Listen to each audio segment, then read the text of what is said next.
The infirmary clock never seemed to move when Rachel watched it. That day, the hands showed 4:42 p.m. when she arrived for another visit to her father. It was the 4th time that week. Her eyes were red as always, but she did not shed tears. She had decided to be strong for him. Charles Dawson, her father, was a 68-year-old man who had always been the pillar of the family. A retired engineer, he had spent his life taking care of his health and mind, and was now battling complications from a gallbladder surgery that should have been simple. Rachel remembered the day she brought him to the hospital 3 weeks ago. "It's just routine," the doctor had said in the pre-operative consultation. But nothing had been routine since then. When she entered the infirmary, Rachel greeted the other patients with a gentle smile. She knew some by name, a result of her frequent visits.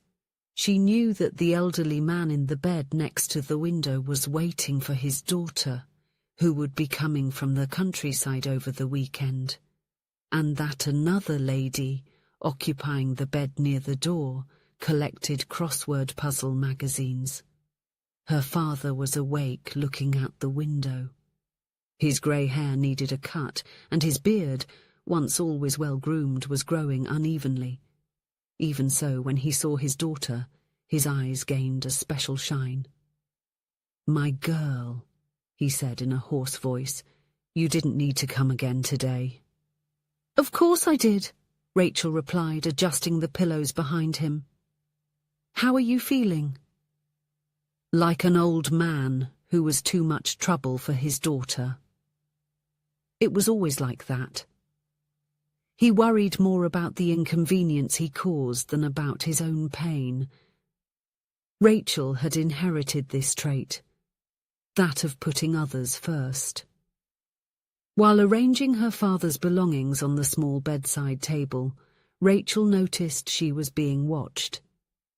Karen, the afternoon shift nurse, was looking at her with an expression she couldn't decipher. She was a middle-aged woman with brown hair and eyes that seemed to hold too many stories. Karen had been working at that public hospital for nearly 15 years. She had started young, full of ideals, believing she could make a difference. The years had moderated her enthusiasm, but not her competence. She had been observing Rachel for days, noting how she was different from most of the relatives. She never complained about the hospital conditions, even when there were no clean sheets. She never demanded special attention, even when she had to wait hours for a doctor. And above all, she never blamed the staff for the complications her father faced, although Karen knew there were reasons to do so. Rachel's devotion to her father reminded Karen of herself years ago, caring for her mother during a cancer that slowly consumed her.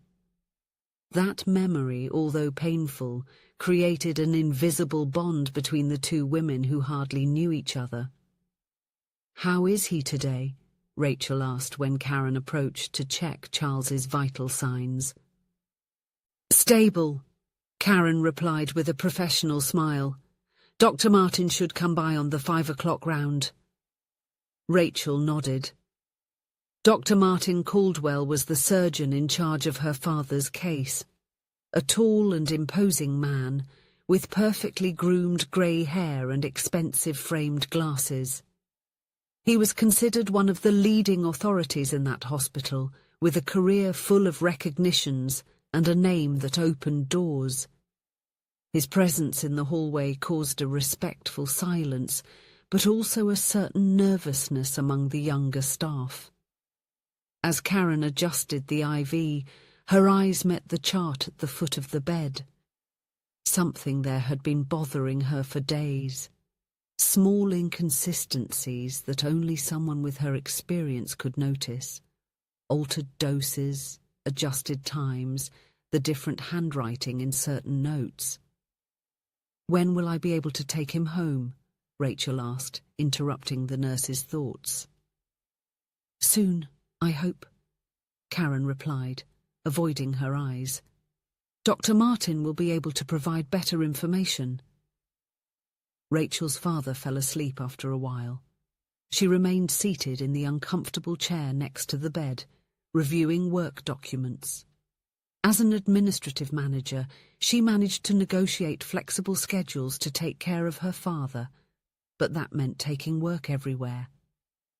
At 5:05 p.m., Dr. Martin entered the ward. Unlike most times, he was not accompanied by residents or other doctors. He briefly greeted the patients and went straight to Mr. Charles's bed. He examined him quickly, flipped through the medical chart, and then turned to Rachel. Miss Dawson, could you accompany me? I would like to discuss your father's case. Something in his voice made Rachel uneasy. It wasn't the usual authoritative and confident tone. There was a different subtlety to it, almost rehearsed. Of course, Doctor. As she followed the doctor down the corridor, Rachel noticed that Karen was watching the scene with unusual attention. The nurse then did something unexpected. She walked quickly, past them, and as she passed Rachel, discreetly handed her a small folded piece of paper. It's the updated prescription, she murmured to disguise it. Confused, Rachel put the paper in her pocket, continuing to follow the doctor to a small meeting room. Before entering, however, she remembered the note. With the doctor already inside the room adjusting the papers on the table, she took the opportunity to quickly unfold the paper. The message was short and alarming. Do not enter. Leave now. Meet me in the bathroom. Rachel felt a chill. Why would Karen tell her this? What could be so urgent? The doctor was calling her from the door, but a strong intuition made her hesitate. Dr. Martin, forgive me, but I need to go to the bathroom first. I'll be back in a minute. Without waiting for a response, Rachel quickly walked down the hallway. The women's bathroom was at the end of the corridor, far enough not to be seen from the room where the doctor was waiting. Upon entering, she found Karen standing, visibly tense, checking to see if there was anyone else there. What is happening? Rachel asked, confused and alarmed. Why all this mystery? Karen took a deep breath. Her eyes reflected the weight of the decision she had made. Your father is not improving because there was a medication error, she finally said. A serious error that they are trying to cover up. The words fell like stones on Rachel. What do you mean? What error? Karen explained in a low and firm voice. After the surgery, Dr. Martin had prescribed an excessively high dose of medication for Mr. Charles's post-operative treatment. The pharmacy staff attempted to confirm the unusual prescription, but he insisted.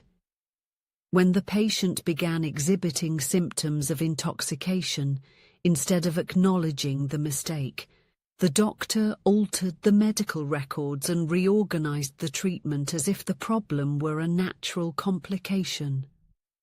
That's why he's been getting worse instead of better, Karen concluded.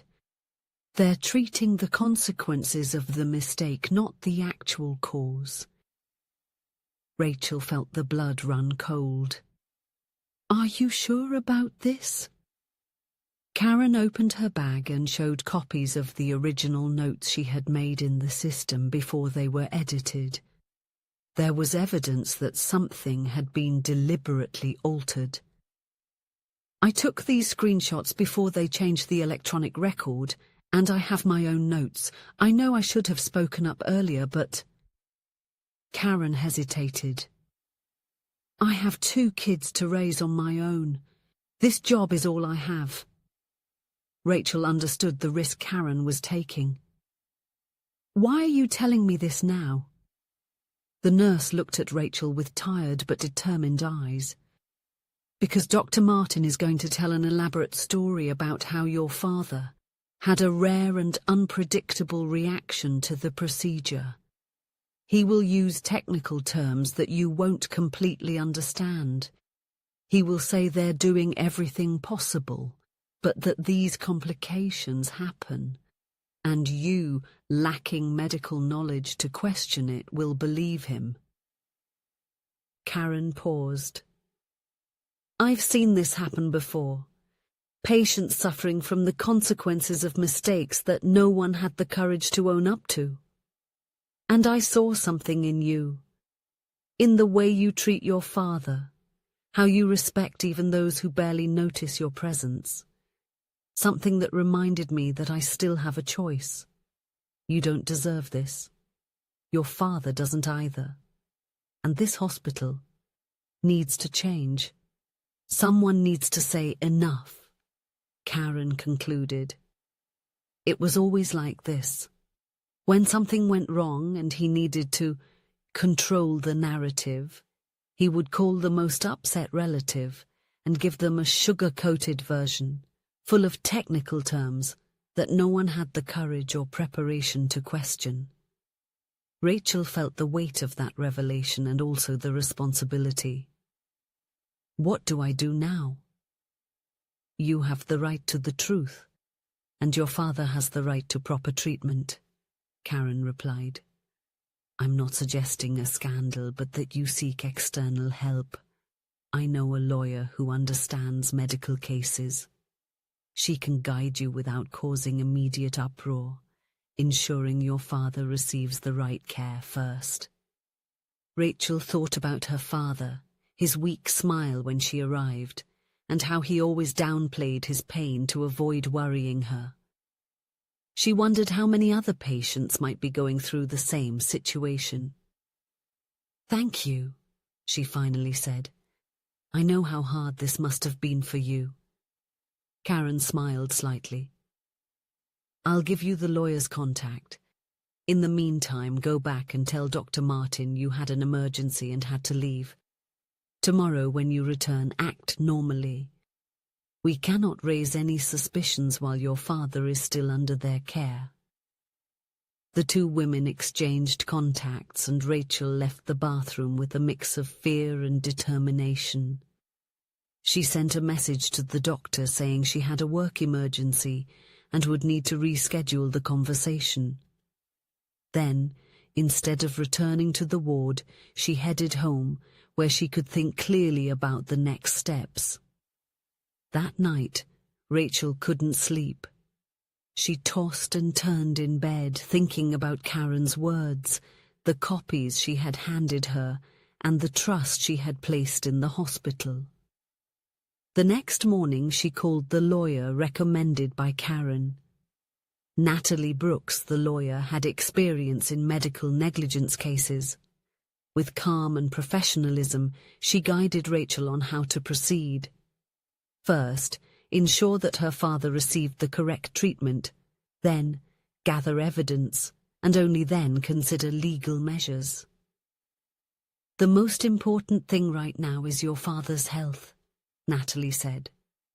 Let's ensure he receives the best possible treatment. With the lawyer's guidance, Rachel returned to the hospital the next day.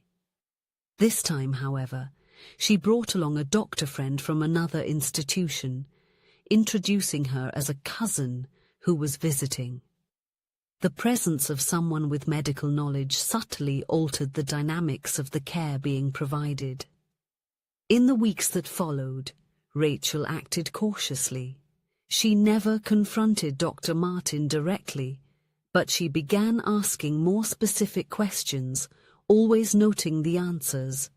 Karen, in turn, continued to provide information about Mr. Charles's real condition and changes in his treatment. The internal investigation started discreetly. Natalie managed to secure a meeting with the hospital board, presenting the inconsistencies documented by Karen without revealing her source. The case was not treated as a public scandal, The priority was to correct Mr. Charles's treatment and ensure that other patients would not suffer from similar situations. Gradually, Rachel's father's treatment was adjusted. New doctors were assigned to the case, and finally, after 5 weeks in the hospital, 2 more than originally anticipated, Mr. Charles began to show real signs of improvement. Dr. Martin was removed from his position until everything was evaluated and resolved. Weeks later, other complaints started to surface, encouraged by how the hospital handled the initial case, creating an internal channel for reporting ethical issues. This would not happen again. 2 months after that quiet afternoon, Rachel returned to the hospital. The day was shyly sunny, as if it too was relearning how to warm up after so much darkness. Her father had finally been discharged. Charles walked through the same corridors where weeks earlier he had been wheeled on a stretcher. Now, he walked slowly, supported by his daughter. His eyes had lost some clarity, but not their sparkle. He was unaware of the behind-the-scenes actions, the hidden notes, the silently delivered reports. He only knew that he was alive, and that his daughter had been there every second. Karen was waiting for them at the reception. She didn't say much, she just smiled, with that kind of smile one only learns to give after enduring nights that are far too long.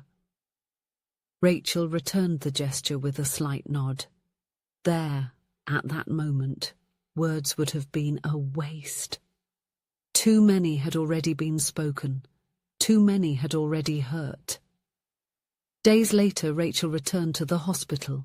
She was carrying a small package in her hands. She asked to leave it in the staff room.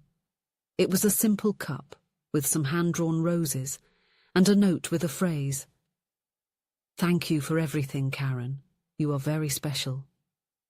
Karen found the gift at the end of her shift.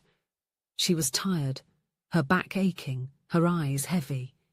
As she held the cup, she felt something warm inside, as if that object was telling her, without a word, that everything still made sense. She sat down, alone, in the same chair where she used to drink coffee during breaks. A sigh escaped inadvertently, and a thought came unbidden. The dignity of the world is not upheld by speeches, but by small gestures, a coffee offered on a long night, a complaint made with trembling hands, a care that no one sees. At the reception, the clock read 4:42 p.m., and as in a cycle that closes with delicacy, time went on, lighter perhaps, more just. If you enjoyed the story, please leave a comment with a rating from 1 to 5 to show how much you liked it. Also, watch the video that is now appearing on your screen. See you soon.